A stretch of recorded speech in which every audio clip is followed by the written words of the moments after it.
আসসালামু আলাইকুম গাইস, আশা করছি আপনারা সকলে ভালো আছেন। তো কুরবানি নিয়ে দুই একটি কথা বলতে চাচ্ছি।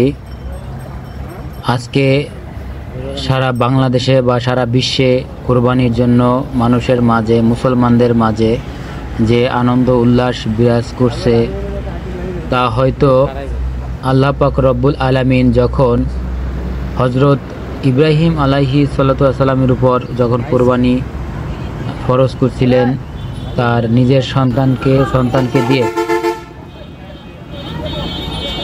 হয়তো তখন আল্লাহ পাক আবার মানব জাতির কথা চিন্তা করে, নবীর উম্মতের কথা চিন্তা করে তখন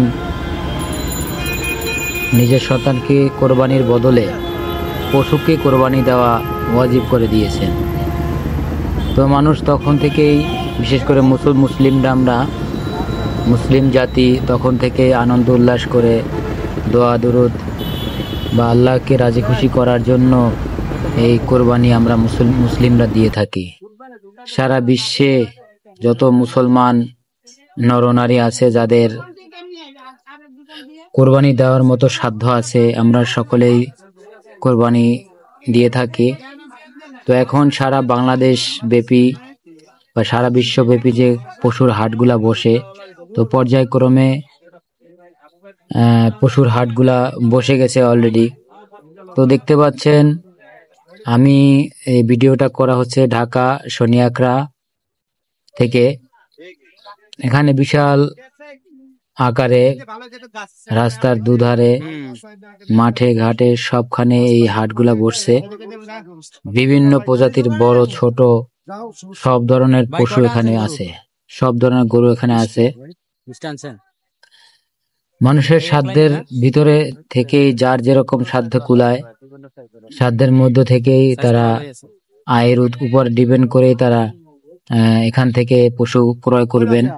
তবে আমি তথ্য জানতে পেরেছি যেটা তা হচ্ছে এখানে 10 লাখ, 5 লাখ, 3 লাখ, 2 লাখ এবং সর্বনিম্ন 70-80 হাজার টাকা সর্বনিম্ন এরকম আকারের গরু পাওয়া যায়। বিশেষ করে ছোট থেকে বড় সব ধরনের গরু এখানে আছে, সব ধরনের গরুই পাওয়া যাচ্ছে। তো আল্লাহ পাক রব্বুল আলামিন যেন আমাদের সকলের এই কোরবানিকে কবুল করেন এবং যাতে সকলে কোরবানি দিতে পারে, যার সাধ্য আছে তারা সকলেই কোরবানি দিতে পারে। আল্লাহর কাছে এই জন্য শুকরিয়া আদায় করি।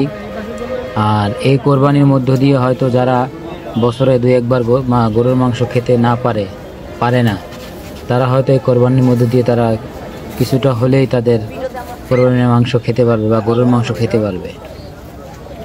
আল্লাহ পাক রব্বুল আলামিন যারা, আল্লাহর কাছে একটাই আমার চাওয়া, সেটা হচ্ছে যারা বছরে গরুর মাংস খেতে না পারে তারা যেন এই কোরবানিতে তাদের গরুর মাংস পেয়ে তাদের চাহিদা মিটিয়ে নিতে পারে।